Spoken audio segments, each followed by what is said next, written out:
y Ana Zacayán.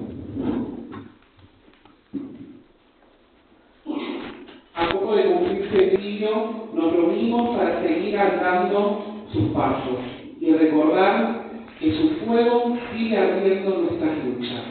Diana fue una militante incansable, una referente travesti que abrió caminos para que hoy podamos caminar más libres. Cada huella que dejó es una invitación a la acción colectiva. Hoy su memoria se vuelve lucha, se vuelve camino. Queremos agradecer especialmente a la Cátedra de Géneros y clase Alcira de la Peña por organizar este ciclo homenaje junto con todas, todos y todas nosotros, para que la memoria de Diana no quede en el pasado, sino que sea un motor de acción, de lucha en el día de hoy. Vamos a tener la intervención de los compañeros Ana Zacayán, Alma Fernández, Claudia Carol, María del Carmen Verdú, Silvia Perugino y Solana López.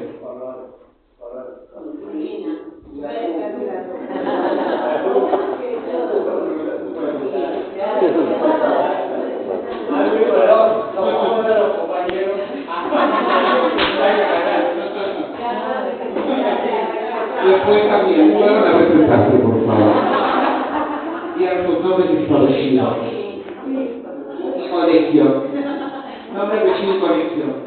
Y también vamos a tener una lectura que está en manos del compañero Bruno Iñiguez. Les doy la cordial bienvenida y agradecerles nuevamente por estar aquí. Ahora le pasamos el micrófono al compañero Jai Zacayán, hermano de Diana. Jai nos trae la memoria afectiva y familiar de Diana. Él nos conecta con su historia de vida, su infancia en la Ferrer, la complicidad entre hermanos, los sueños y las luchas que compartieron. Su palabra nos recuerda que la militancia de Diana no nació de un escritorio, sino de una vida concreta, de dolores y resistencias cotidianas. Jai nos ayuda a entender que hacer memoria también es un acto de amor y que cada paso en el reclamo de justicia es, para él, un acto de hermandad.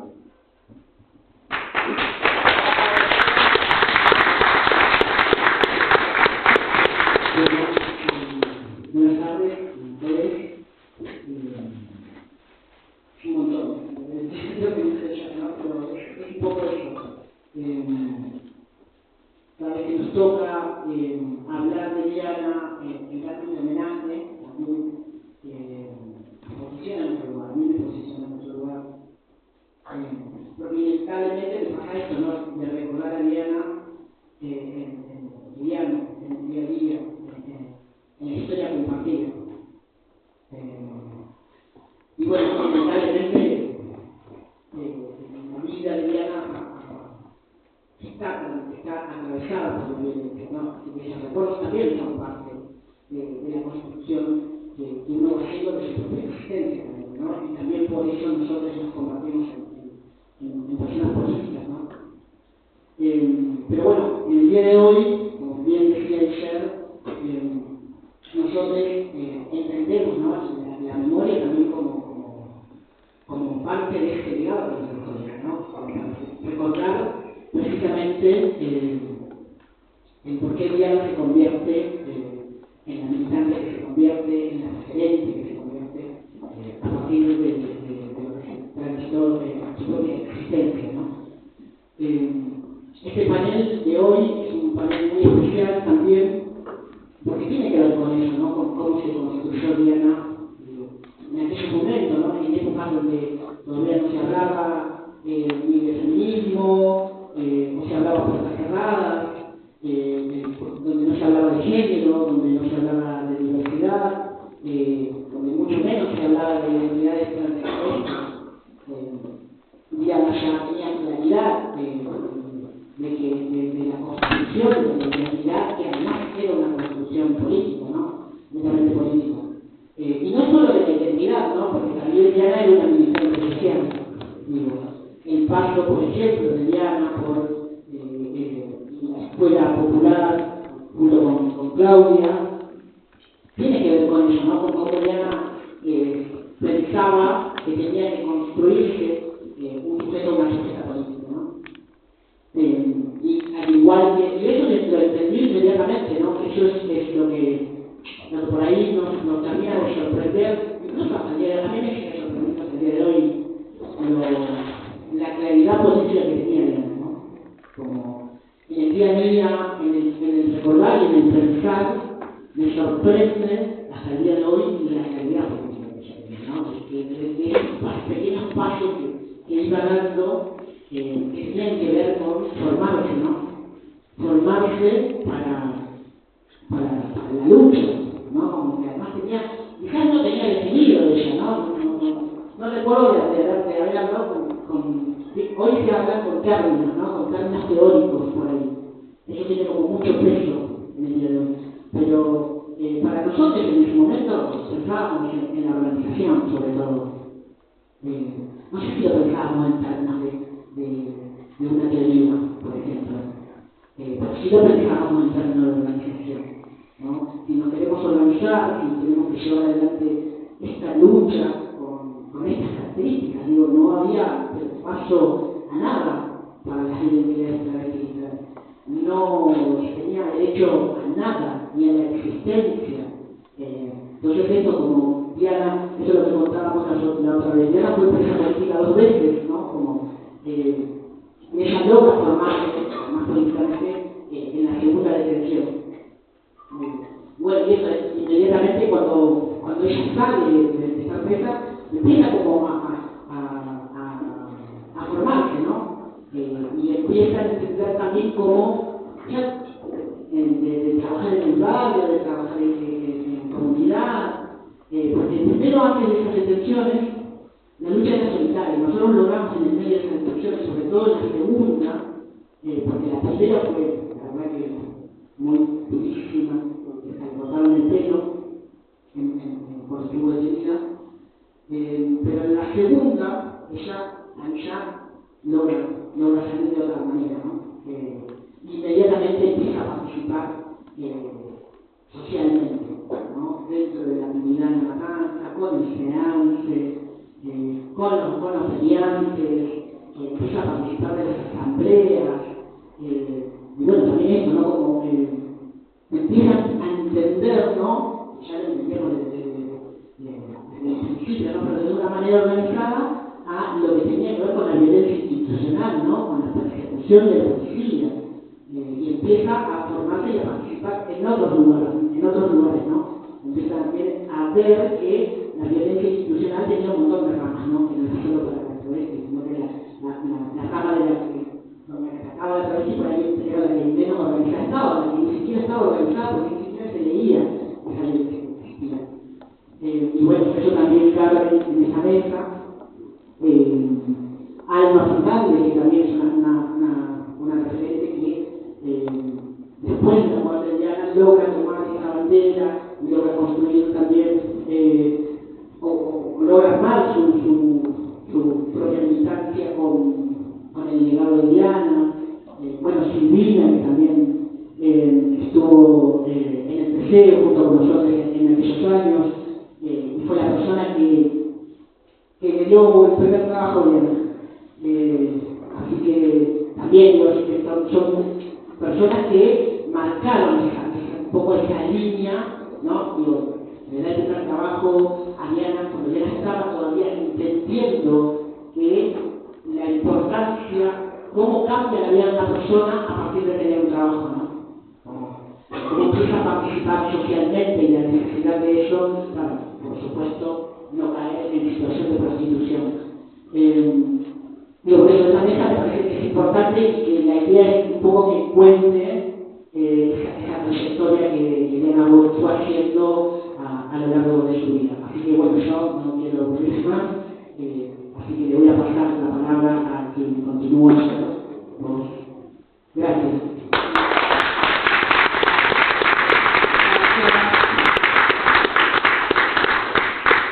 También es difícil estar acá recordando por eso también es doble el esfuerzo y súper gracias porque cada palabra es un aprendizaje y es traernos a recordarla y a seguirla teniendo presente con todos nosotros. Y creo que hay algo interesante que cada encuentro es una muestra también para aquellos que nos quieren ver sufrir, llorar, nos quieren asesinar, y demostramos que con memoria seguimos más vivas, más vivos y más vivos que nunca. Y ahora les voy a traer y a presentar a una compañera que también es una referente para todas, para todos y para todos. La admiro en lo particular mucho. La compañera es una militante travesti, es el puente hacia la militancia travesti actualmente. Después del travesticidio de Diana, como bien mencionaba Sai, recogió sus banderas y construyó su propia voz como una gran referente a nivel federal. Su palabra nos trae el legado de Diana como motor de organización, de dignidad y sobre todo de rebeldía. Un fuerte aplauso para la querida Alma Fernández.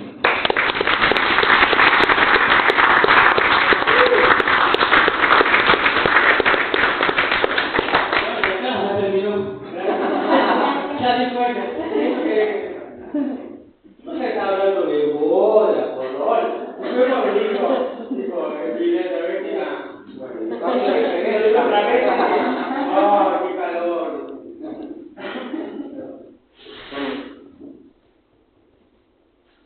Hola, buenas tardes. Hola. Primero saludar, agradecer. Qué lindo estar acá. Tenía ganas de participar del ciclo de los homenajes de Diana. Tengo un montón de cosas para decir, no se puede arrancar. Lo primero, yo creo que es como lo parroquial, ¿no? O lo que nos está planteando la gente también, Maritas, ¿no? Que justamente que hay que volver a la gente emocional de lo que ocupamos en las luchas, ¿no? De los reclamos del feminismo, del transfeminismo.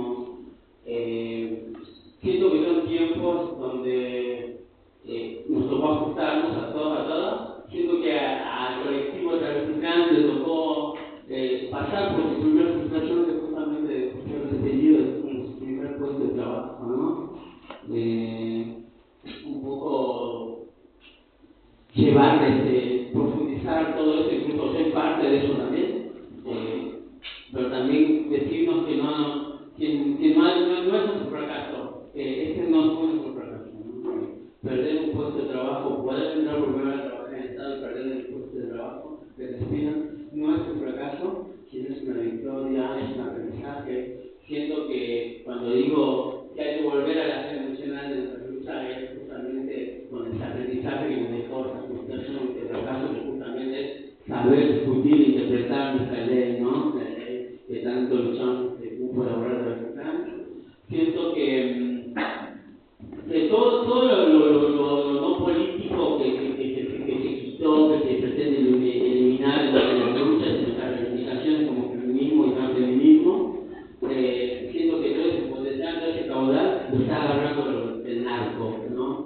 Siento que ha habido, yo en esta cuestión de ajuste de la misma motosierra, lo que me pasó es que me hizo volver a vivir en retiro, me hizo volver a vivir entre el baño hacinado, entre salir corriendo a las 3 de la mañana para estar en una casa, entre salir corriendo para que no la duelen por una relación correctiva alguna lesbiana porque los narcos la quieren que le gusten los hombres.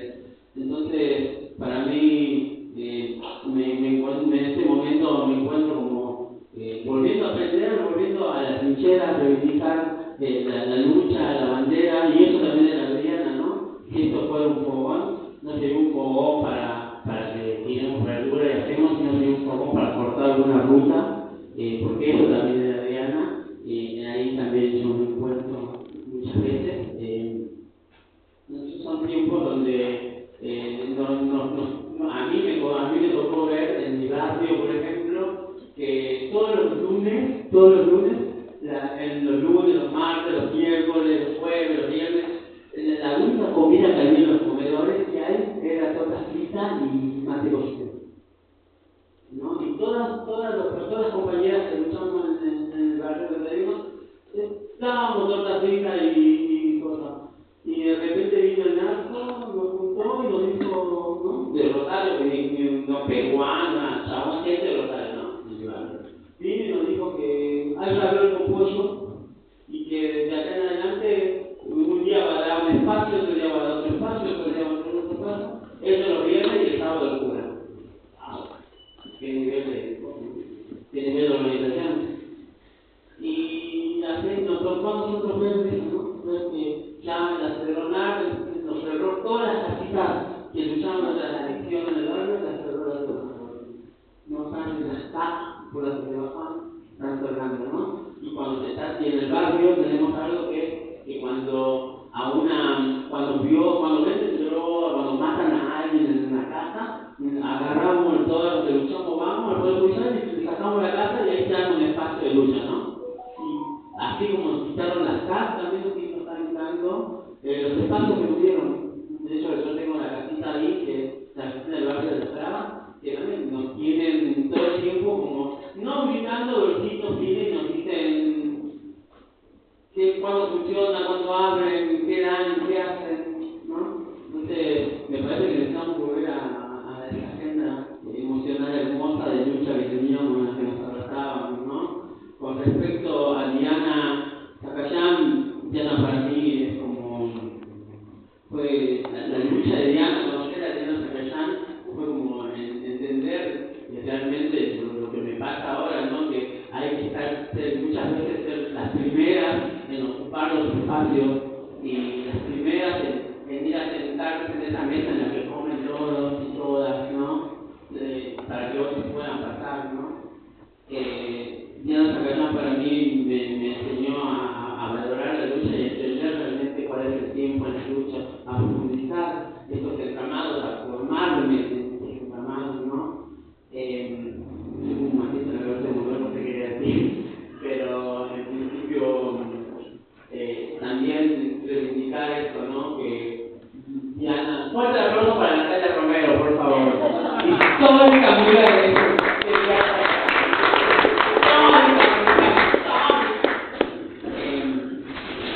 volver a recuperar, o sea, ¿no? Cuidar lo que no se siga rompiendo como se rompió, acompañar a los viejos, discutir ese cupo cuando llegue el momento de discutir el cupo, y por sobre todo seguir haciendo esto que hace Diana, ¿no? Luchar contra todo y muchas veces en soledad, ¿no? A mí me pasa mucho, me encanta que estos tiempos te llevan a seguir luchando con más fuego, con más furia, pero siempre en soledad. Buenas tardes, Julia Travesti para todos.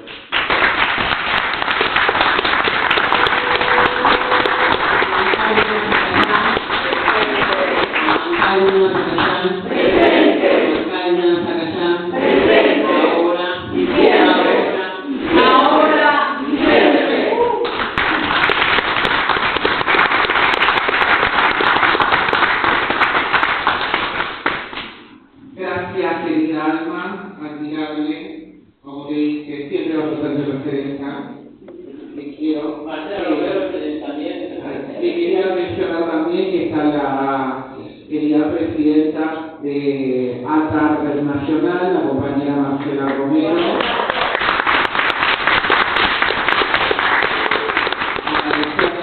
Una presencia, pese a que siempre nos quieren dividir, demostramos que la unidad es la respuesta frente a cada lucha. ¿Cómo se llama hoy? A Virgi, Virgi es una compañera de repuesto que me va a ayudar también.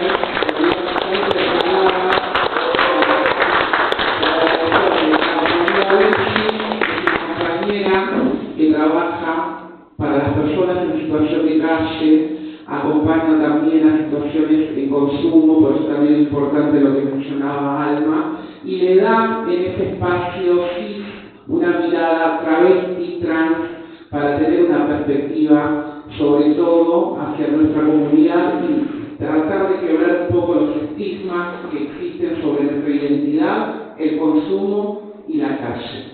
Que la calle no es un lugar para vivir, no es un lugar para morir, es un lugar de lucha.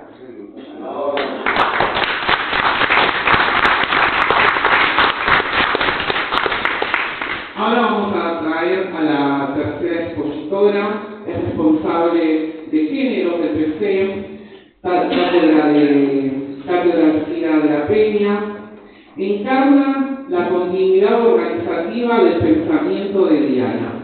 Aunque no la conoció en la vida, hoy forma parte de la cátedra que organiza este homenaje.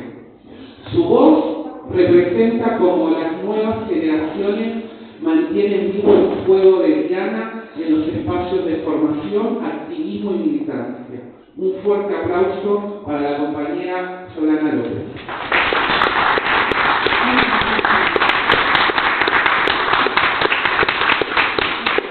No sería tanto por nuevas generaciones. En realidad es porque llevo muchos años militando, pero soy del interior, una ciudad muy pequeña que es Río Cuarto y hace de la provincia de Córdoba, hace apenas algunos años que vivo en Buenos Aires, pero sí soy de una generación de feministas en el Partido Comunista que admirábamos y veíamos a Diana como un inmenso que era, ¿no? para nosotros. Y pensaba que compartir hoy con todos ustedes y todas ustedes, primero agradecer este panel maravilloso que tenemos hoy, a todas también las conozco desde este lugar de la admiración. Bueno, con Claudia, ella ha sido mi maestra, tengo que decirlo, que ha sido mi maestra, así que también súper agradecida. Y lo que pensaba de traer hoy es con un tiempo, ¿no? Con un tiempo de distancia, que la perdimos a Diana, pero la importancia de traerla en este contexto en el que estamos, que narraba Alma, y la verdad que es un momento muy angustiante y difícil, pero la tenemos que traer. Qué bueno que estamos conmemorándola, porque la tenemos que traer para que nos traiga también su fortaleza y su lucha.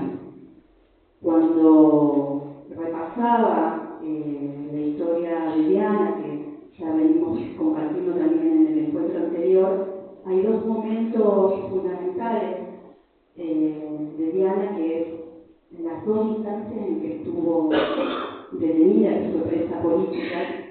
De la primera instancia, al salir, se suma a la lucha piquetera, y ahí ella misma narra que hace un clic, ¿no? Un clic que es poder interpretar, porque algo que tenía seguramente quienes la conocieron personalmente lo deben recordar de esta manera, es que tenía distintas instancias de registro de lo que iba sucediendo. Primero en el cuerpo, en la cabeza, y luego en la práctica colectiva con otros y otras, y entonces eso que vivía en el cuerpo, y que se daba cuenta que no solamente le sucedía a ella, sino que le sucedía a su semejante que tenía al lado, lo tenía que transformar en bandera de lucha. Y eso era lo maravilloso de Diana. Y la segunda instancia, que es el segundo momento donde ella queda detenida, y fíjense que este momento tan terrible de quedar detenida lo transforma como una oportunidad para formarse y salir más fortalecida. Yo imaginaba a Diana transformando esta instancia en una especie de comando de lucha y de trinchera, y cuando sale de ahí se transforma en alguien inmenso, tan inmensa que la única manera que había para pararla era asesinándola, ¿no?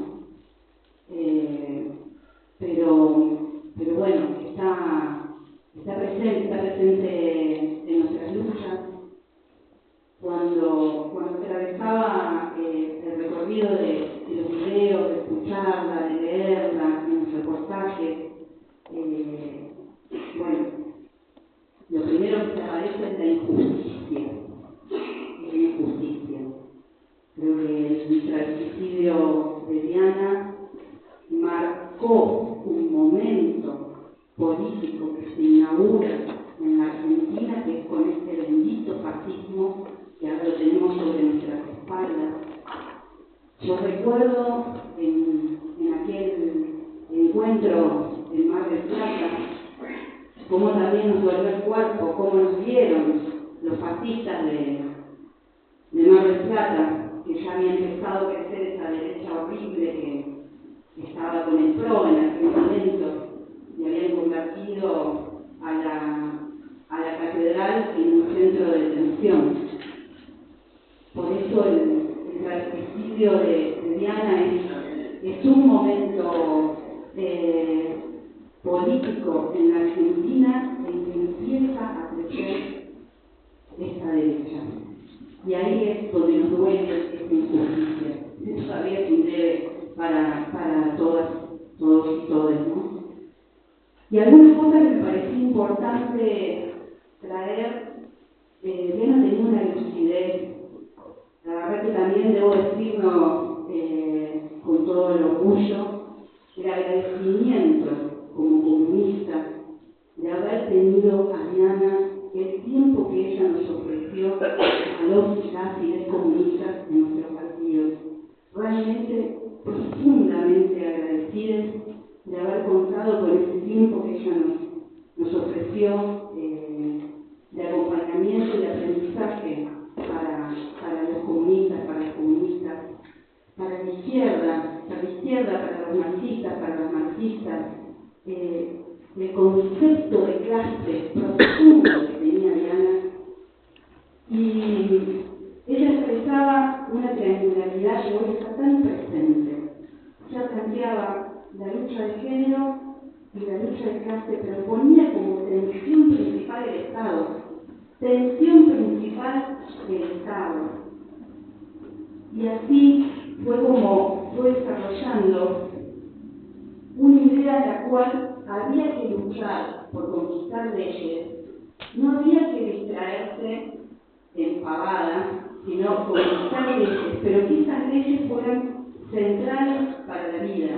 Por eso defendía tanto la ley de identidad de género y también por la legalización del aborto, porque comprendía que el Estado tenía que tener una responsabilidad con la vida de las personas, y sobre todo con poder resolver esas contradicciones principales que llevaban a cometer las injusticias.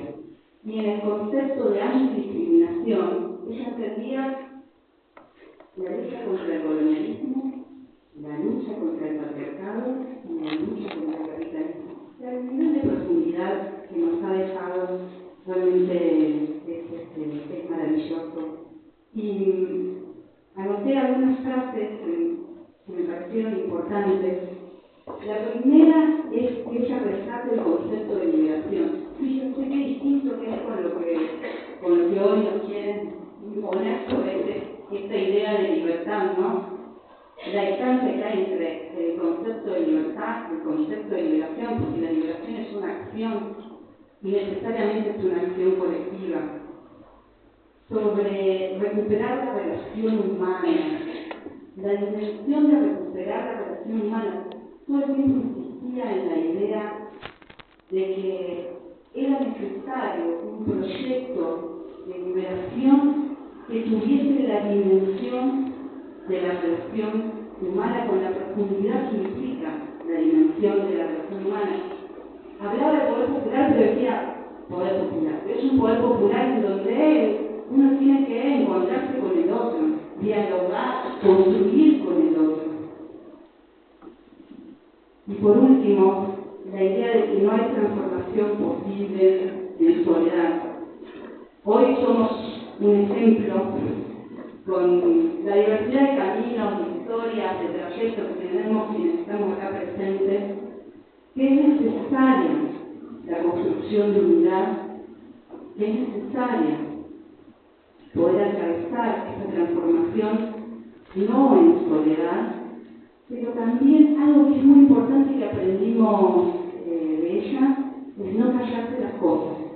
Es una unidad, pero también sostener de lo que uno está convencido, convencida.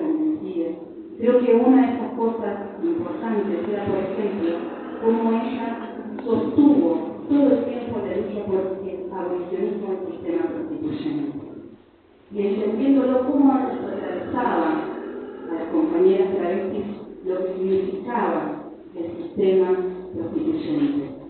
Y lo vemos hoy al sistema prostituyente también enlazado con lo que es las mafias que comentaba Alma, de cómo están insertándose en los territorios, las mafias a la derecha, los partidos, el sistema prostituyente, lógicas de opresión, vuelta a través del neocolonialismo, y hoy tan necesaria la liberación a la que nos llamó Diana Zacayán.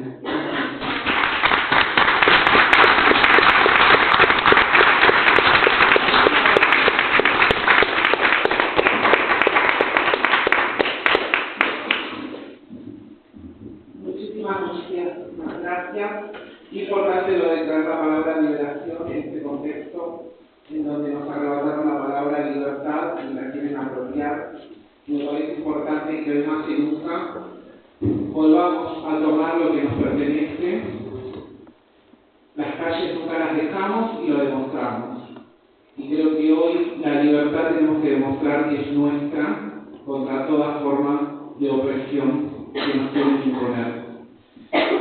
Agradecer también que vamos a tener un cierre musical con un artista de lujo. Vamos a tener la presencia de la Fermi, que está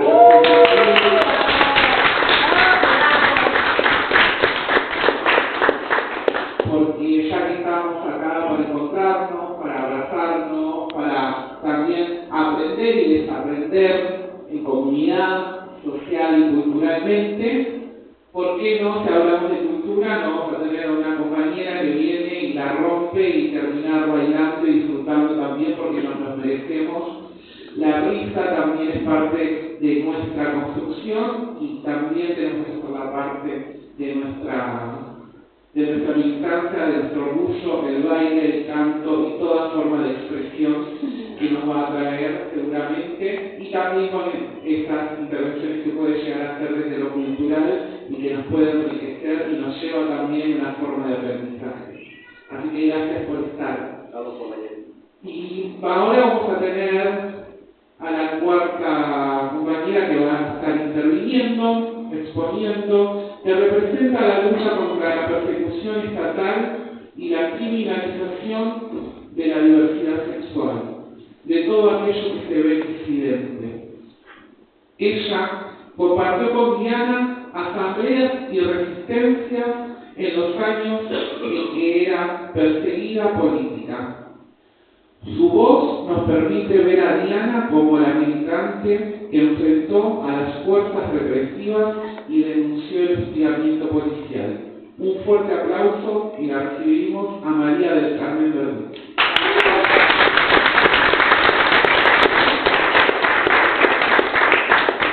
Muchas gracias a las compañeras, gracias en nombre del Corretti y en el mío propio por esta invitación, gracias sobre todo por haber de lujo, que es difícil decir de quién estoy más orgullosa, ¿no? De estar aquí acompañando.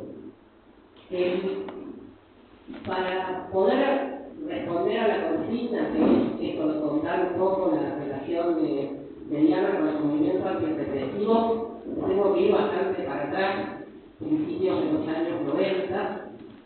Corretti había empezado a dar sus primeros pasitos a fines de los 80, masacre de Teneunque, 8 de mayo del 87, Guatemalacio, 19 de abril del 91, en el medio muchos otros casos, Agustín Peca Rivero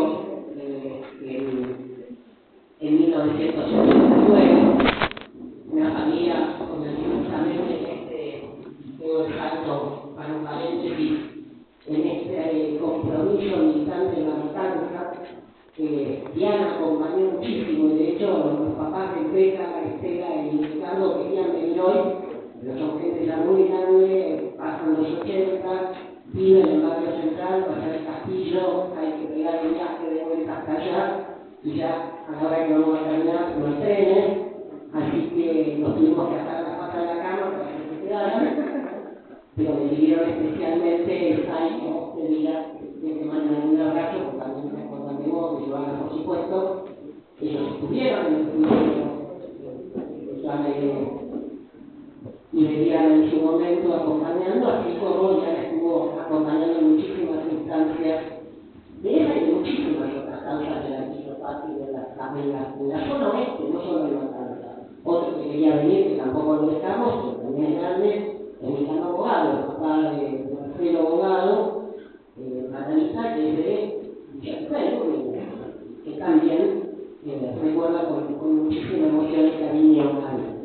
Pero volviendo a lo que les contaba, en aquellos años, Moretti trataba de explicarle a todo el mundo, no solamente a lo que llamamos la gente, la opinión pública, el que va por la calle, sino a las propias organizaciones del campo popular y al movimiento de derechos humanos incluido, que además de la represión durante la dictadura, de los desaparecidos y desaparecidas, del terrorismo de Estado, del genocidio, de otras instancias pre-dictadura, también la represión estatal, como habíamos sufrido con el PCA, etc.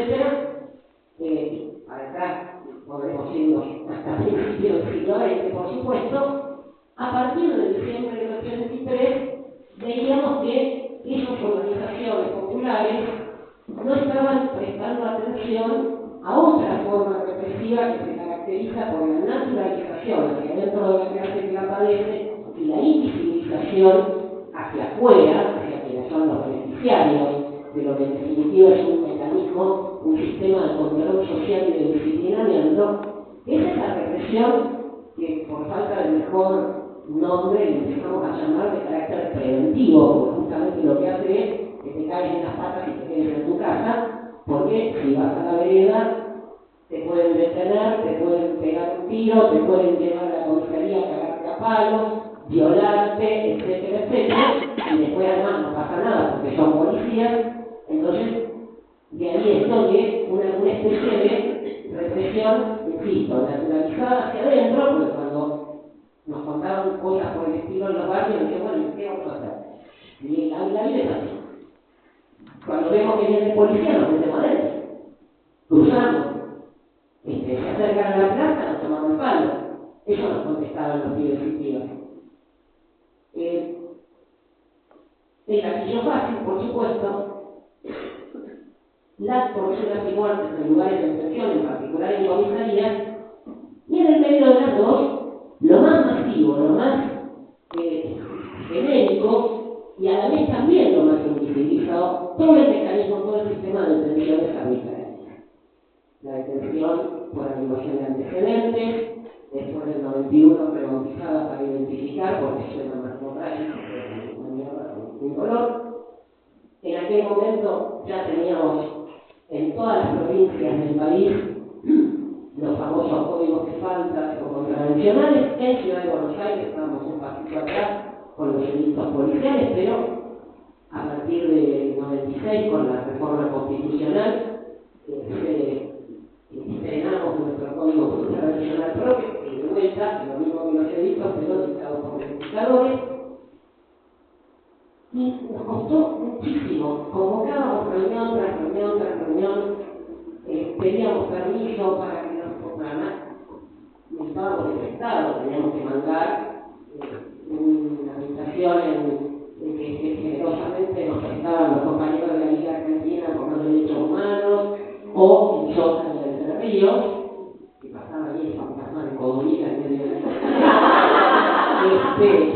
qué susto ese Sótano, por Dios. Se escuchaban crujidos. Y bueno, ahí convocamos a reuniones con todas las organizaciones, no hay ni el oro, porque nos llegaron a decir cosas, pero me venís con temas de policías y ladrones. ¿Cómo vas a comparar a los militantes revolucionarios utópicos de los 70 con los 3 metros de búsqueda tirados en una vereda chupando una cerveza? Donde más allá de cierta anteojera clasista, lo que había era un error de concepto profundo, porque como tuvieron que explicar ex detenidos y detenidas, desaparecidos, desaparecidas, cuando aparecieron, cuando fueron liberados, no se salvaron porque ellos o ellas lo decidieron, sino porque lo decidió el represor. Y es el represor profesor el que en cada etapa define cuál es el sector que debe ser represaliado, que debe ser disciplinado. Y un solo espacio que, a pesar de que también estaba atravesando su periodo casi diría fundacional, si bien ya había historia, no necesitaba que se lo explicáramos, no teníamos que explicárselo a los pibes de los barrios, y no teníamos que explicárselo a las trabas, a las trans, a los gays, a las lesbianas. Ahí no había que explicarlo, porque lo padecían en el cuero. Y entonces, me acuerdo que en ese momento en Corrientes había un par de compañeros de mayor edad que yo, de hecho era de las jóvenes en esta época, todavía no había alcanzado el estatus de veterana, y algunos muy mayores, como el compañero de la ruta, por ejemplo, que, sí, bueno, imagínatelo cuando se empezaron a llenar esas reuniones de trabas, trans, puntos, putas, lesbianas, todo, el tipo miraba, no entendía que el mendocino preguntaba, explíquenmelo. Era el aliado inesperado. ¿Cómo es esto? Pero la cuestión es que funcionó. La cuestión es que funcionó, porque claro, ahí lo único que teníamos que hacer era escribir de qué estábamos hablando, porque así a mí me pasó esto, a mí me pasó aquello. Y empezamos a cooperar y a desarrollar un laburo de colaboración que sigue hasta el día de hoy, afortunadamente, con todas las vicisitudes que hemos tenido de un lado o de otro, nuevas organizaciones que ya no están, pero que siempre ha mantenido el mismo criterio, ¿no? O sea, estamos peleando contra lo mismo. Hay una cosa que me acuerdo muy bien, en una de estas reuniones, que insisto, estaban convocadas muchas organizaciones, vino alguien que evidentemente hoy no pasaría ningún examen de militancia, que planteó que no era lo mismo la represión contra alguien que iba a una movilización que la represión que podía sufrir una persona trans o travesti. La que contestó fue Loana Berti. Loana lo miró y le dijo, mira mi hijo, la estoy viendo, me juro. El día que a mí se me cante el orto vestirme de varón, me van a reprimir por negro. Cállate, guardate y dejalo que acá estamos haciendo cosas, ¿no? Y bueno, ahí estaba Loana, estaba Marlene, muy jovencita, por cierto, Loana también es joven. Y al cabo de un tiempo, militamos la derogación de los edictos cuando la Asamblea Constituyente de la Ciudad de Buenos Aires, nosotros presentamos un proyecto conjunto con las diversas organizaciones para el artículo 13 de la Constitución de la ciudad, que por supuesto no pasaron ya saben por dónde, pero por lo menos vimos en la discusión y el debate, fuimos la única voz, ese espacio antirrepresivo y LGBTQ+, la única voz que decía, señores, no es progresivo un código contra la violencia, porque en esta versión ley 10 original no está penada la oferta pública de sexo, no hay arresto preventivo, pero dejá que te lo sancionen y en 6 meses vas a ver cómo empiezan las reformas para endurecerlo. Porque ya sabemos cómo funciona esto. Y sin hecho. Hoy estuve revisando antes de venir para acá para refrescar algunas fechas. El siguiente comunicado conjunto que sacamos diciendo que teníamos razón y que esto no es código de convivencia, como le pusieron con florcitas y dibujitos animados, sino que es un código de faltas igual que el de la provincia de Buenos Aires, fue en el 98. No habían pasado 2 años. La siguiente fue en el 99. La más brutal de todas, que nos trae a este código que tenemos ahora, que igual después lo empeoraron más todavía, fue en 2004. En 2004, el 16 de julio de 2004, fue cuando se discutió en el recinto una movilización impresionante compañeros, compañeras, estuvieron 1 año y medio en prisión. Ese día no creo que la Mariana, porque ya estaba presa en la matanza. Había caído muy poquito antes. Una causa en la que también estuvo detenida Joana, que tuvimos el orgullo de defenderla desde Corretti, con otros compañeros, María. Y costó mucho, Joana salió en libertad más rápido, costó mucho escarcelar a Galeana porque tenía la causa anterior, precisamente, y además le habían metido ya medio código penal, el atentado de resistencia a la autoridad, daño, lesiones. Pero al final lo logramos, fuimos consiguiendo bajar la calificación y finalmente salió escarcelada, después fue el juicio y salió todo bien. Pero lo que yo quería destacar sobre todo es esto de que quienes estamos acá, quienes recorrimos nuestra vida militante en todo o en parte colombianos acá allá, o compañeras como ella, no somos de quienes hoy nos sorprendemos, como se sorprenden los conchetos de los barrios fashion, porque el policía les pide el DNI o les pregunta de dónde vienen o a dónde van. Lo que pasa es que ahora tenemos una gestión de gobierno que tiene que ver con esto que contaba la compañera y también con lo que señalaba la otra compañera, que necesita además de aplicar la represión en un nivel nunca jamás antes visto desde diciembre de 1983, porque ni siquiera lo podemos comparar con la gestión de Bullrich, esto es infinitamente peor, y eso que no parecía posible, algo peor que Manuel Bullrich, sino que además lo muestran y lo muestran con orgullo, porque por ahí es donde suponen ellos que les garpa en materia de votos.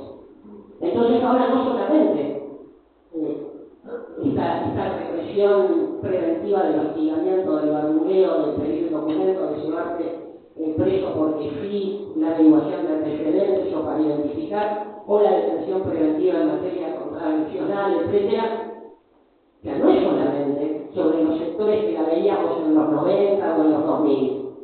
Ahora le puede tocar a cualquiera. Le puede tocar a cualquiera porque basta con tener un poquito de pinta de zurdito, ya ni siquiera morocho pobre, o un poquito rarito en la vestimenta, ya ni siquiera una persona trans, y adentro de algo, y lo vemos todos los días. Cuando caen docentes, cuando caen profesionales que están interviniendo en cualquier actividad pública, etc.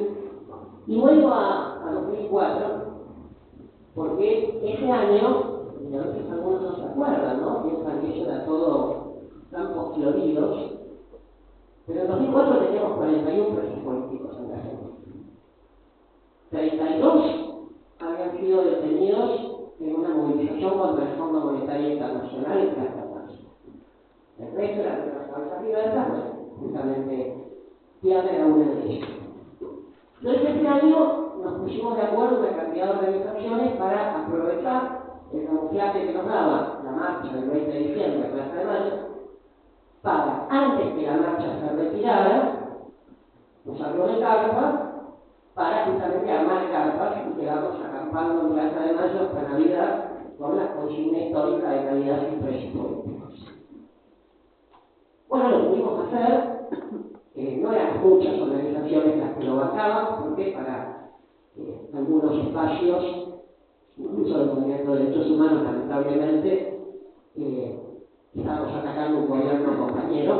Bueno, nosotros estamos aclarando la libertad de los presos políticos, si esos son un compañero, hace cargo. De paso, a nadie tiene que lo cague. Fue lo que le contesté personalmente al pastor de Bonafide, que vino a exigirnos que levantáramos una campe. Sepan cuando me invitan, yo no tengo filtro, así que si tienen una cosa políticamente correcta, llamen a vos.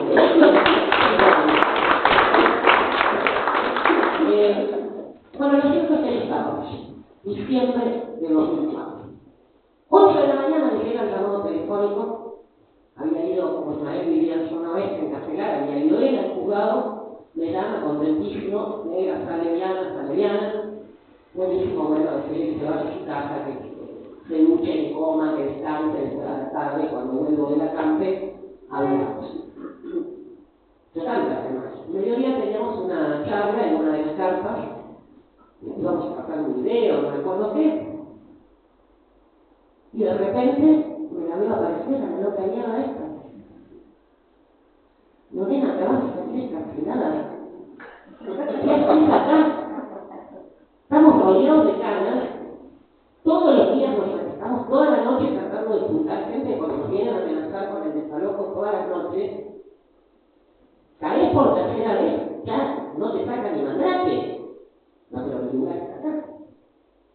Se quedó hasta el 25 de diciembre que levantamos en la campe. Y los que estábamos en el culo a dos manos éramos nosotros, no ella.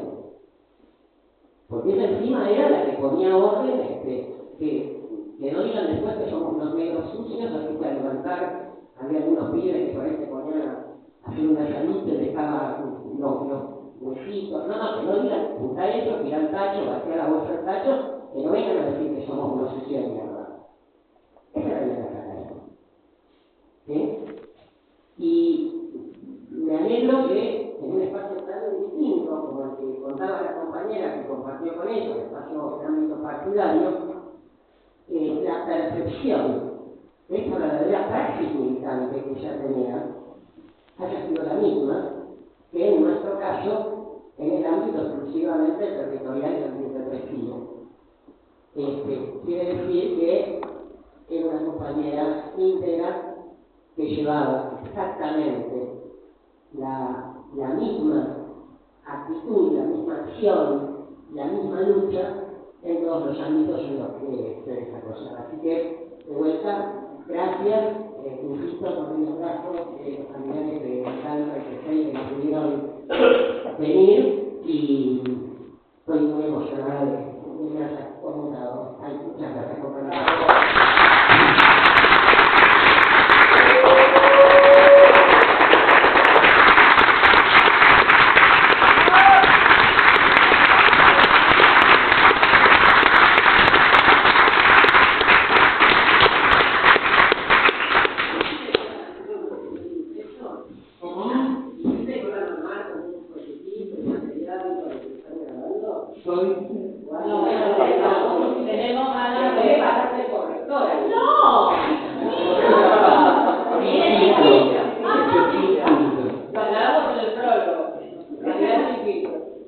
Muchísimas gracias, María del Carmen.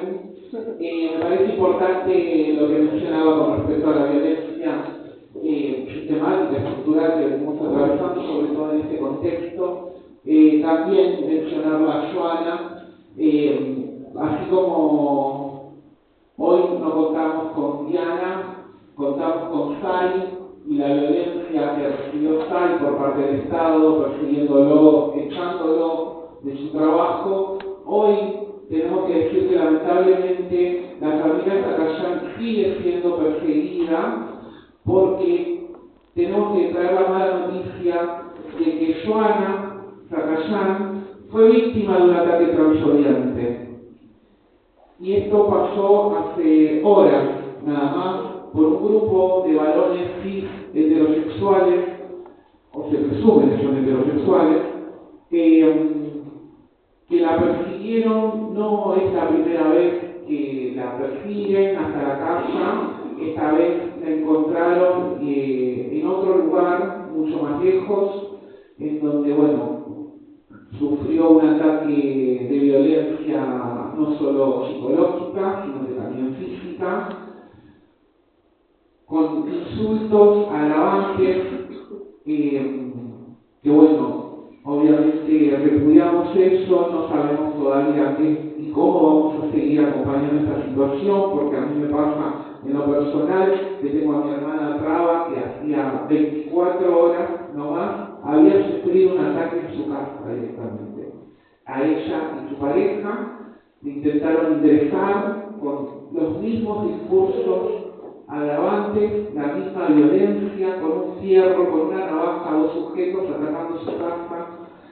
Y la verdad que hoy es impresionante, pero seguimos viendo cómo la violencia nos rodea, cómo los ataques son cada vez más cerca, de cualquiera de las personas que se pronuncian, se expresan y están hoy tomando un rol de militancia, de activismo, porque además también Joana no es una activista visible, pero sí es una Sagayán, la conocen y saben quién es, porque también tiene una historia, porque también es parte de la vida, porque también es parte de una identidad, porque es parte también de una identidad que nos refleja, sobre todo a las personas que vienen desde las provincias, que buscan una vida diferente y que también en el conurbano es esto. Y hay que decirlo, porque es lo mismo que vos decías, donde pensamos que están aquellas personas aliadas, no dejamos de ver que siguen una misma línea que la nacional también. Por ahí es menos visible porque están esos aliados que invisibilizan estos ataques, pero no dejamos de denunciarlos, porque eso también hay que decirlo. Los ataques están siendo en el conurbano oeste, en donde también el municipio se supone que es aliado político de nuestros derechos, de nuestras luchas, pero que hoy sigue habiendo esa inseguridad para que podamos estar vivas, libres, que podamos seguir caminando sin ningún tipo de miedo, pero el miedo lo siguen sembrando, lo que no saben es que las trabas ya hemos perdido todo y en eso también hemos perdido el miedo y no nos van a callar.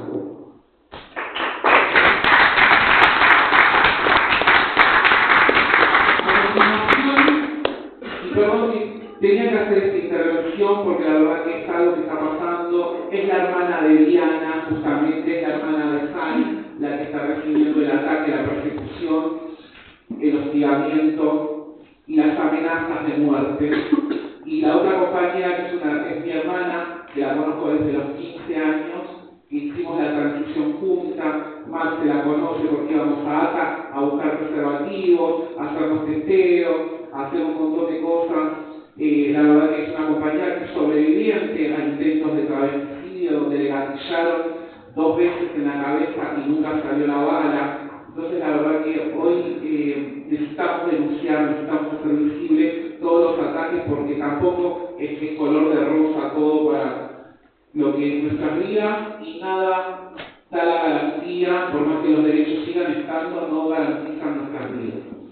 A continuación, la quinta expositora nos conecta con la dimensión pedagógica y emancipadora de Diana. En Pañuelos de Rebeldía, Diana encontró herramientas para entender que la educación popular no es neutral. Es un espacio para politizar los saberes, para reconocer la potencia de cada persona y su entorno.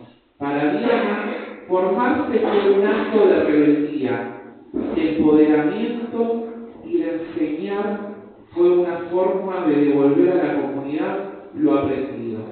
Con un fuerte aplauso, Claudia Colón, educadora popular.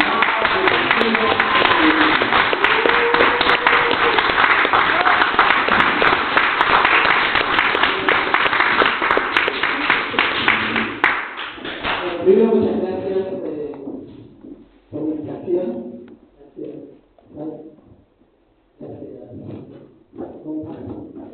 La verdad que estoy súper emocionada porque tenía que ganar el tema y además tiene que ver con mi historia personal. Yo me estaba hablando con escenas más de cosas que hemos compartido con Diana, con Joana, y bueno, yo 10 años de aquel momento que estábamos en Mar del Plata, en el encuentro, esperando que llegue, y la hermana puteándola, porque no llegaba, y decía, nada, seguro que se quedaba luchando, y no sé qué, no sé cuánto, y bueno, no. Y ahora no llegó, eso de que había recordado que de repente no se transmisible, y eso también fue muy fuerte. Y sé precisamente que para todas y todos, pero para Joana en particular, el crimen de Diana fue devastador. Muchos procesar su situación. esperanzador porque era un vínculo que se encontraba en muchos temas, ¿no? Que acá se mencionaron, no voy a desarrollar cada uno, pero esa relación entre el compromiso social, la lucha política, la lucha antirrepresiva, el coraje, y voy a hablar siempre porque creo que nos merecemos eso. Cuando nos encontramos tenemos que hablar así. ¿No? Fue algo fundamental. Para mí, si pienso en Diana, la primera palabra que anoté incluso acá y que decía la copa es la palabra rebeldía. Porque es rebeldía frente a todo. Porque cada uno puede hablar de la rebeldía que conoció. Cualquiera de nosotros conocemos un aspecto de su rebeldía, pero vivía en rebeldía. Y vivía en solidaridad, esa es otra palabra que tenemos juntos. Yo conocí a Diana más junto con un ensayo, se venía a llevar a la Universidad de las Madres, y como bien se presentaba, lo tomaba como una experiencia de autoformación y de formación para poder enfrentar los desafíos políticos y pedagógicos. Hacía un montón de sacrificios a llegar hora y media de ida, hora y media de vuelta, ¿no? De noche. Pero además llegaban y a los 10 minutos alguien llamaba a Diana y decía que tenía que ir a Matanza porque cayó un gran ataque, porque tal vez era problema, porque estaba en el hospital para ella compañeros. Y ella sabía. Y el doctor Esposo lo había hecho para llegar, salía corriendo para acompañar. Esa es otra palabra que me resuena mucho, esta palabra compañera. ¿No? Acompañar. Entonces eso me parece que es un tema que es una militancia y que ella nos lo dejó muy fuerte. Porque otra persona hoy dice, no, bueno, yo ya llegué acá, doy clases y mañana voy. La vida de época sabía además que la vida travesti está siempre amenazada. Digo, estamos necesitando. No hace 2 días tuvimos ahí en San Isidro que se hacía una acción por Sofía Fernández, que acaban de liberar a todos los policías, entonces no es que es algo que puedes explicar. Hay una persona enferma, un compañero enfermo, o preso, o está perseguido, salía corriendo. Y se alcanzaba, volvía. Con lo cual, en realidad yo considero que, lo digo de verdad, ella nos formó a nosotros en un modo de ser actividad. Nosotras, digamos, la coordinación, la que hicieron sus compañeras y compañeros del grupo de educación popular, notable que sea el proceso, que la verdad es que ese grupo la amaba. No se recuerdo una ocasión que cayeron 2 personas de un grupo feminista que vinieron a ahí no teníamos que estar clasificados, ¿no? Muy serio. Y aparte por dejar militaridades y publicidades que tenían de contesta a Diana que estaba sin comentarios, no sé cuál de los temas, sino porque aquí hablo de Macron. Yo dije, ahora estamos aquí. Marta, esa chica, ella nos saltó el grupo. Saltaron todas sus compañeras, claro, ya habían compartido la vida cotidiana. Ya sabían que era la vida. No hubo que hacer charlas de explicación de identidad travesti.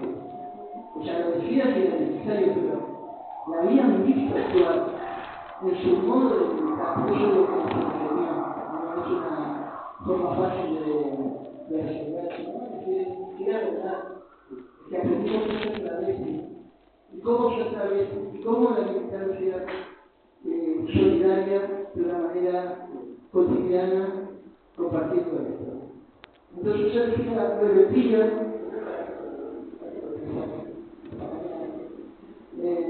rebeldía frente al poder, en primer lugar, ¿no? Porque esa forma de reaccionar frente al capitalismo que empobrece, que destroza, que destruye la vida de la gente, de las barriadas, de los territorios, ella se rebelaba literalmente ante eso y bueno, parte de su lucha, obviamente, como militante social era eso. Rebeldía frente al feminismo, al mismo tiempo que era feminista, y era muy divertido porque me ponía contra la pared, porque había feministas como esta y hay también feministas, lo voy a decir, la definición racistas, feministas que no se conmovían por la situación de vida cotidiana de las sectores más favorecidos, feministas que no miran lo que es la lucha cotidiana por sobrevivir, y en particular que hacen del feminismo un hecho biológico y un hecho político biológico.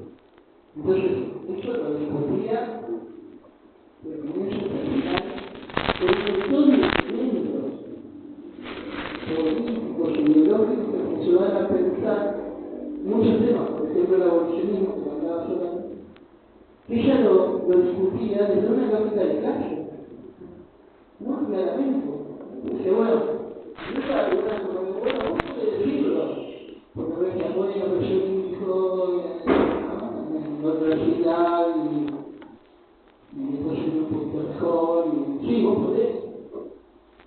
Y yo, la clave, no tenemos opción, pero yo la persecución supuesta.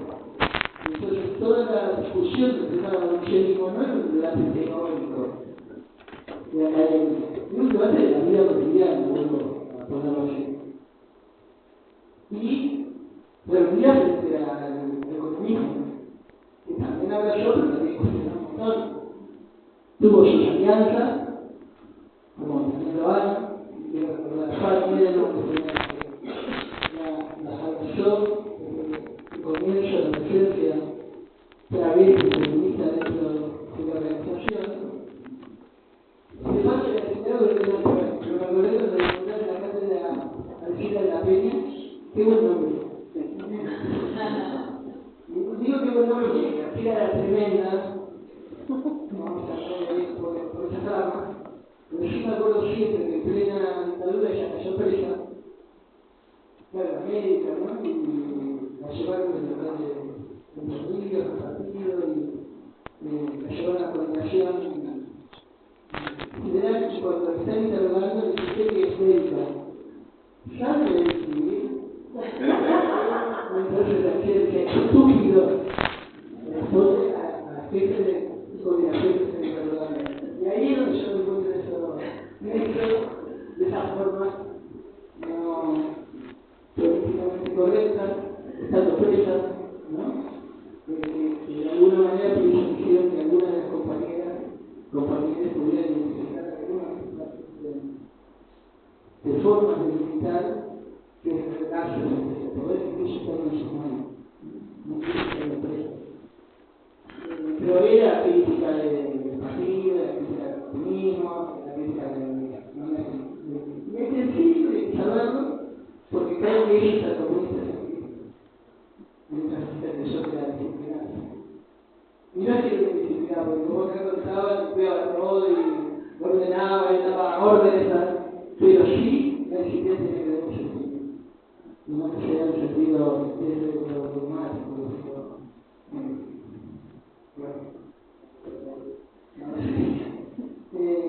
y finalmente quiero hablar mucho más, pero sí ubicar también en esta perspectiva de la lucha bolchevique, en su perspectiva de clase, el tema de la batalla por el cupo laboral de la vecindad. Parece que es uno de los tremendos aportes que Diana nos hace. Por supuesto que hay unas compañías que lucharon mucho por eso, no quiero dejar a nadie ningún mérito. Y me parece saludable que podamos empezar con compañías que en otro momento no encontrábamos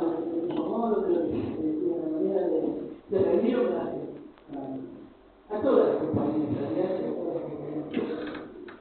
asesinadas, que siguen siendo asesinadas en estos tiempos, por travestis, por trans, por desafiar el dinamismo del mundo que quieren imponer, por desafiar todo lo que es la heteronormatividad como una manera de existencia. Y entonces, qué importante, si bien yo siento lo que hermanos trajo, y lo siento realmente curioso, porque no es lo mismo, o sea, cualquiera que pierde trabajo es jodido, pero en estas condiciones, ese trabajo es fruto de una lucha de mis compañeras del sector, que había un camino en que una sentía que cuando entraba alguien a cualquiera de los lugares era una victoria. Al final lograron, gracias a los pedazos de la victoria para nosotros, pero en el caso de las cosas que trabajamos en la victoria que tenía todos los elementos de identidad y de dar una oportunidad a romper con la idea de la prostitución como único camino. Y el tema de reconocerse como trabajadora, o sea, ya dejaba de ser solamente la opción que nos daba, nos dejaba el sistema, sino era la opción elegida para poder ser parte de esa clase trabajadora que encontraba en caso de enfrentar su propia vida. Entonces, compañeras, toda la bendición, toda la alegría de la cátedra del homenaje, también toda la posibilidad de pensarnos, seguir pensando juntas, en estas épocas donde de nuevo se viene muy fuerte la reflexión hacia la diversidad, pero de la primera gran marcha de la organización de la diversidad. Entonces esto es un gran cambio y eso no lo podemos dejar pasar.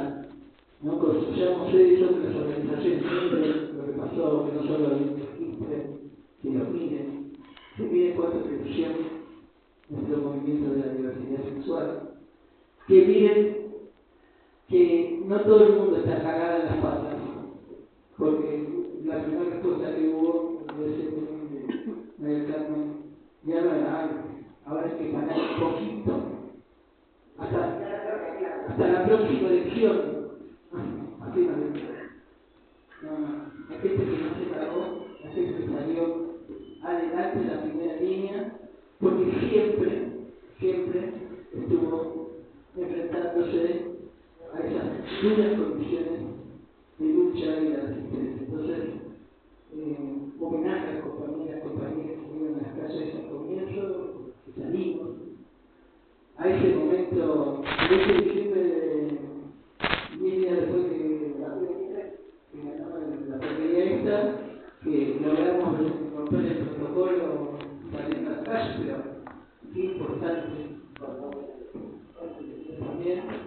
Pero esa emoción que tuvimos ese día, que algunos lloraban, yo estaba en la calle cuando rompimos el protocolo, pero tenemos que seguir rompiendo todos los protocolos y tenemos que lograr transformar esta realidad, que estos tipos caigan y podamos construir poder popular y aprender compañeros que cuando nos vemos en la relación de la primera que nos indica, seguimos a la calle.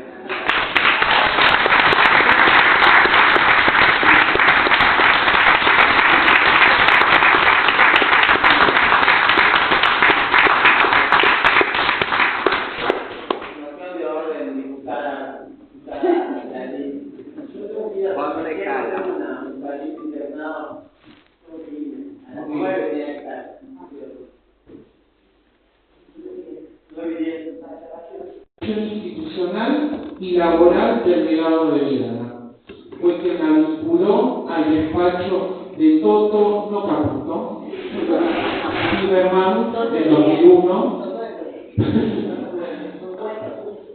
permitiéndole participar en proyectos legislativos para derogar normas que criminalizaban a la comunidad comunidad travesti trans. Ella nos recuerda que Diana abrió puertas en el Estado y que esas conquistas hoy son ley. Un fuerte aplauso para una abogada feminista de la Cátedra Isla de la Peña. Fuerte aplauso para Silvina Bergina.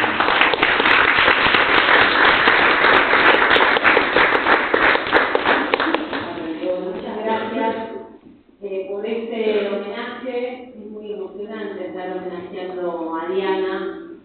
Gracias a la cátedra, a Buenos Aires, a Alexia por la invitación y recuperando la memoria histórica, que también es uno de los ejes nuestros, ¿no? de trabajo con respecto a recordar y a reconocer a quienes nos fueron abriendo caminos.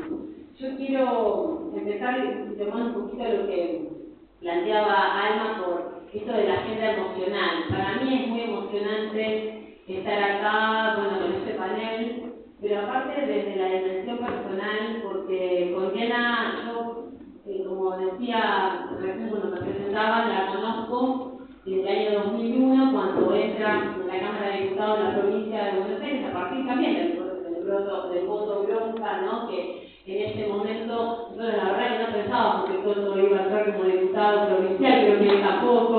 Me acuerdo que después de estar en el escrutinio ahí en Lomas, yo me quedé, me quedé esperando unos amigos que me pasaban a buscar y sale y todo y me dice, me parece que entramos. Y yo digo, me quedé pensando y efectivamente entramos en la Cámara de Diputados, que también era todo un lugar, un nuevo terreno de disputa y de trabajo y de militancia, y que, yo era muy joven y no sabíamos bien, no te lo tenía bastante claro, yo no sabía muy bien cómo se iba a traducir, y en ese contexto, un día, en el despacho de Toto, aparece Diana. Aparece Diana, y quienes la conocimos, ustedes quienes la han conocido saben de lo que hablo. Aparece ella y es una persona que aparece y te arrastra, te envuelve, te enamora, ¿no? Yo me acuerdo que la vi y ella viene que yo soy de de La Matanza, y quiero sacar hasta Toto Zimmerman, que es un diputado comunista, y yo también soy comunista, así que yo quiero venir acá con la palabra. Y ahí empieza una relación. Yo digo, con Diana fue esto, ¿no? De lo personal, fue verla, y creo que fue mutuo, nos vimos y nos entendimos en el instante, y ahí Diana empieza todo un recorrido de la legislatura, y no solo la legislatura, quiero también reconocer que Toto Zimmerman, que era diputado, que era una persona, hablando de gente mayor, era mayor, pero que Toto también era el único más grande que yo conozco. Era el único más grande que María del Carmen, y que Toto también con esa capacidad que tenía de comprender también todo muy rápidamente, comprendió que Diana iba a aportar una dimensión que él incluso no entendía de todo, y a veces entendía como que me expliquen bien de qué se estaba hablando cuando se hablaba de la cuestión travesti, de la identidad travesti, pero rápidamente le permitió a ella avanzar, y ahí empiezan algunas cuestiones. Voy a ser breve porque tendríamos que estar hablando, como decía Claudia, horas, pero una relación ahí con lo que era el momento de la Secretaría de Derechos Humanos de la provincia de Buenos Aires, donde Diana logra que se arme una mesa con el director de diversidad, Barral de apellido, y otra que estaba también en Porcado, que anda por ahí, Porcado también ahora por acá, y donde venía Marlene, venían otras compañeras de La Matanza, y se armaban unas mesas y unos debates, y ella me decía, vos venís que vos sos mi abogada. Y yo iba ahí y trataba de ver y se armaba cada lío, y cuestiones de mucho reclamo también, por supuesto, al Estado con respecto a todas las necesidades del colectivo, y Diana ahí orquestando todo esto, que a veces uno piensa, hoy cuando lo ves en perspectiva, decís, todo eso fue, a veces yo salía frustrada de las reuniones, porque decimos, esto fue una discusión, un tío bárbaro, todo Y bueno, y después de eso se fue construyendo, ¿no? esa visión a futuro que tenía. Y desde, bueno, yo me metí con la discusión, yo quería primero hablar de esto, de que para mí, Diana a mí me acerca al feminismo en realidad, yo no era feminista en ese momento cuando yo la conozco, había estado militando en la universidad, en el Centro Universitario de Izquierda, que era el brazo del Partido Comunista en la Universitaria, en Loma de Zamora, no me sentía feminista, ella me acerca a partir del debate de género y a partir del debate con respecto a la Constitución, me hace feminista, y aprendo con ella todo ese proceso y con la amorosidad, ¿no? En la amorosidad yo tuve 3 casas en La Plata, las 3 las conocí, las 3 vino, se quedaba a dormir, comíamos, nos reíamos, me contaba un montón de cosas, aprender de la cabeza que tenía, porque y eso también, yo lo pensaba, una vez se intenta estudiar, le intenta que las cosas entren, no los conceptos, y a veces se puede y relees y decir que quién decía eso. Diana parecía que yo lo tenía en la sangre, Diana entendía todo de una manera que lo explicaba de una manera que era desde lo teórico, era duro desde lo teórico, ¿no? También desde lo práctico, por supuesto. Así que para mí es un privilegio haberla conocido. Y sí, el primer golpe yo me había olvidado, no me acuerdo, pero cuando lo dijo Sai, el primer gran golpe que tuvimos fue cuando cae prensa en Pontevedra, que también, y el humor, también fue el humor, porque nosotros cuando cae presa, estábamos en el despacho de Toto, cayó presa de ¿cómo que cayó presa? Bueno, agarramos, vamos a Pontevedra. Venimos de La Plata a Pontevedra, yo llego llorando en el viaje desconsolada, llegamos a la celda, estaba la reja, porque nosotros teníamos, al menos en la reja de Chile, teníamos la reja en el medio, y lo primero que me dice, mira, quise poner una luz como la gente, porque les dije con todas las visitas que yo recibo, todos los días no tengo un lugar presentable para recibir, a mí me viene a ver que es importante, así que lo primero que hice es que me pongan esta luz, ¿qué te parece? Y ahí como que decir, bueno, yo venía llorando, ¿viste? La posibilidad de transformar el dolor en humor y tratar de a partir de ahí construir esa resistencia también, ¿no? Yo también lo aprendí de Diana.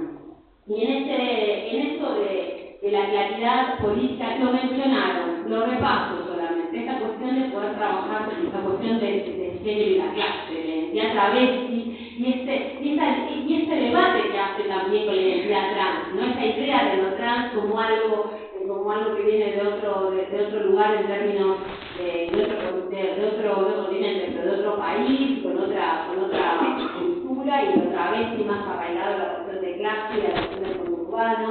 Este debate es muy interesante.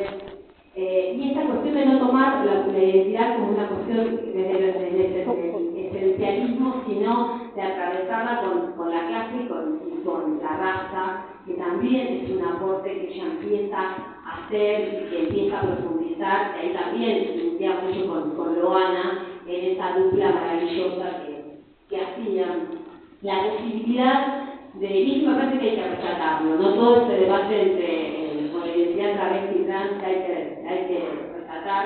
Y la mirada dialéctica de esto de poder ver la historia en movimiento y la política en movimiento, como ella, por supuesto, se acerca al partido, después, como decía Claudia, es crítica al partido, pero también, yo lo quería traer en y no tuve tiempo, pero lo voy a pasar por WhatsApp, en un reportaje que le hago en 2013, donde ella reconoce que con el kirchnerismo tiene una posibilidad, ella dice, una de las frases es Néstor es el primero que se escucha nuestros reclamos, y ahí también inicia con la lucha de también la madre de Plaza de Mayo, y esa posibilidad de ver la política de manera situada, ¿no? De ir viendo qué oportunidad le daba a ella su estrategia política cada momento político en la historia, esa idea de unidad difusa que nosotros trabajamos tanto y que a veces no sabemos cómo traducirlo en lo concreto, ¿no? Ella era rebelde, era contestataria, pero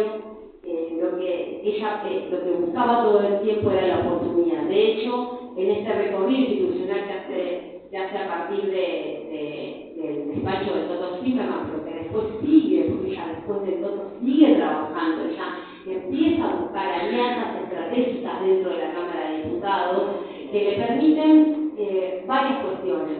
Empieza en un momento a trabajar la cuestión de la identidad en presentaciones de proyectos que ella misma hace los fundamentos de esos proyectos de declaración, pidiéndole al sistema de salud y al sistema educativo que respete el nombre según la identidad autopercibida de las personas, ¿no? Y ahí empieza a trabajar toda la cuestión que después da paso a lo que es la ley de identidad de género.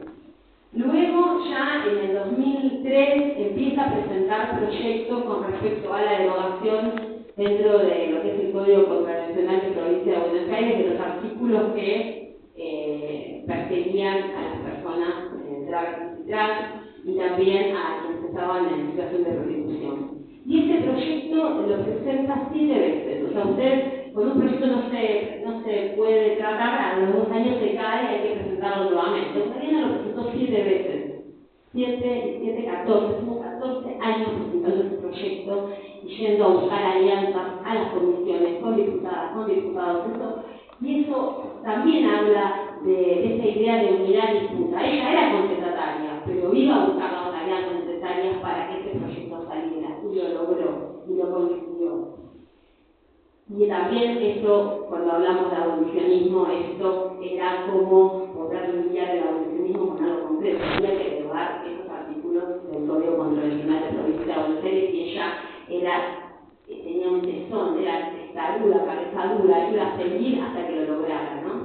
Y después, cuando se empezó con la idea del cupo laboral, yo tengo también otra anécdota, porque me gusta hablar de las anécdotas personales. A mí un día me llama Diana, aparte Diana me llamaba, y bueno, era el llamado que habría que atender, y aparte yo no quería atenderla, aparte de atenderla, porque si no después era un escándalo, ¿no? Si no se la atendías o algo, y me cuenta eso del cupo laboral. Y yo me acuerdo que lo primero que dice, bueno, es muy buena idea. Sí, bueno, me tenés que ayudar a hacer esto. Tengo una idea, nosotros hablamos del trabajo, tenemos que hacer un cupo laboral para través del 5% de cupo laboral. Esto estamos hablando hace más de 20 años. Yo decía, es algo que es bastante cosa. ¿Viste? Lo pensé, digo, bueno, veamos cómo hacemos, sí, me tenés que ayudar, nosotros lo tenemos que hacer, no sé qué. Y yo pensaba con mi cabeza de mortal, porque Diana no es de este planeta, nunca fue de este planeta. Yo, como una persona de este planeta, con mis limitaciones, pensaba, esto no se puede hacer.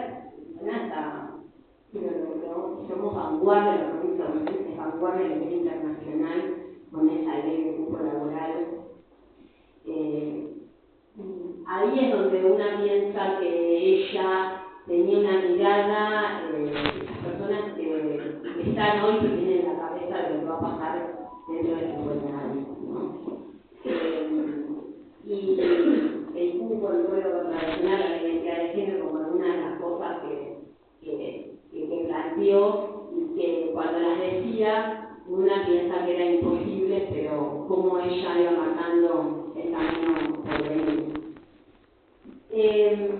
Yo, ya para terminar, tengo muchas cosas para decir de ella, pero me quedo con esto de que a veces no sabemos qué hacer, no sabemos por dónde seguir, y es un poco esa frase de seamos realistas, veamos lo imposible, que ella era eso, ¿no? Era tan real lo que planteaba que buscaba lo imposible y lo conseguía, ¿no? Con trabajo, con alianzas, con finanzas, lo conseguía. Esto de unir la teoría y la praxis, eso de pensar las cuestiones teóricas y después traducirlas, por ejemplo, en leyes concretas, en proyectos concretos y llevarlos a cabo. Yo creo que después lo que nos queda es pensar qué sigue, ¿no? Después de haberla perdido físicamente, que fue uno de los golpes más duros que vivimos, porque el otro, verla presa y después enterarnos ese encuentro de mujeres, lo que había pasado con ella, cuando hacía pocos días habíamos hablado que iba a venir. Yo me acuerdo ahora cuando Claudia hablaba de eso, me acuerdo que el día yo llegué a Martota un día antes, me encuentro con Loana, me dice, ¿sabes? Cuando viene Elena, digo, me dijo que venía en una favor de que elija, pero que ¿cómo pensamos a partir de eso? Yo a partir de eso, cuando fue todo el proceso de juicio y que se logró la condena, también pensé que si bien esto es indispensable luchar para la justicia, para que se haga justicia, con todo lo que tenemos para decir de la justicia, que es para otra charla, también pienso que no alcanza, porque para una personalidad como Diana no alcanza con una sentencia, y un poco pensaba en ese momento que teníamos que tener la obligación ética de seguir levantando sus banderas, de seguir trabajando por lo que ella creía. Yo ahí estaba haciendo mi tesis de especialización y yo estaba escribiéndola y decidí cambiarla y me puse a trabajar en hacer un estudio de todos los proyectos de ley que había presentado Omar a lo largo de todo el país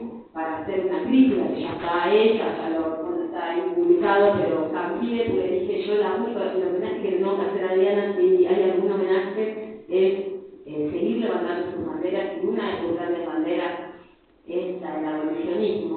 Yo no me olvido más, en una charla que yo fui a escucharla, que había un debate sobre la Constitución y Diana en un momento se enoja,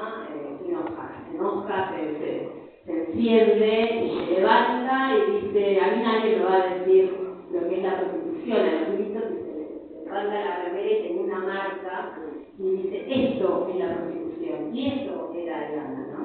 Eso era eso. Y pensaba que también en un momento que quiero recordar cuando hicimos la primera marcha contra el suicidio, ¿verdad? Que era bastante de los 90. Y nos habíamos puesto como objetivo ir de Plaza de Mayo a Congreso. Éramos muy pocas, hacía mucho frío.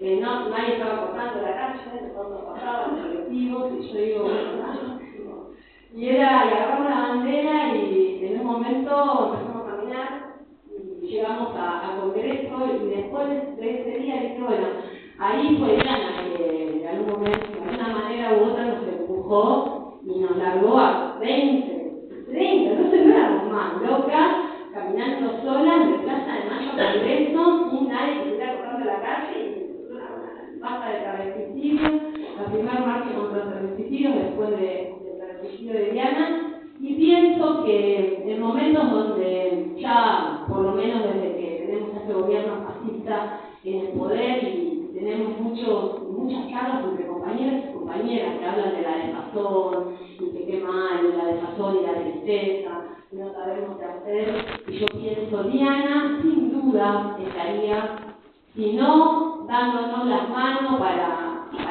levantar y armar esa gesta que saque definitivamente a este gobierno del poder, si no estaría dándonos las manos, estaría dando el empujón que necesitamos con la fuerza que sea necesaria para que dejemos los lugares de la queja y de lo mal que estamos, y pensemos que la única manera de poder recuperar esos derechos que están siendo avasallados es salir a sacar a Milei del poder, y guay si no lo hacemos, guay si Diana viera que no somos capaces de hacerlo. Gracias.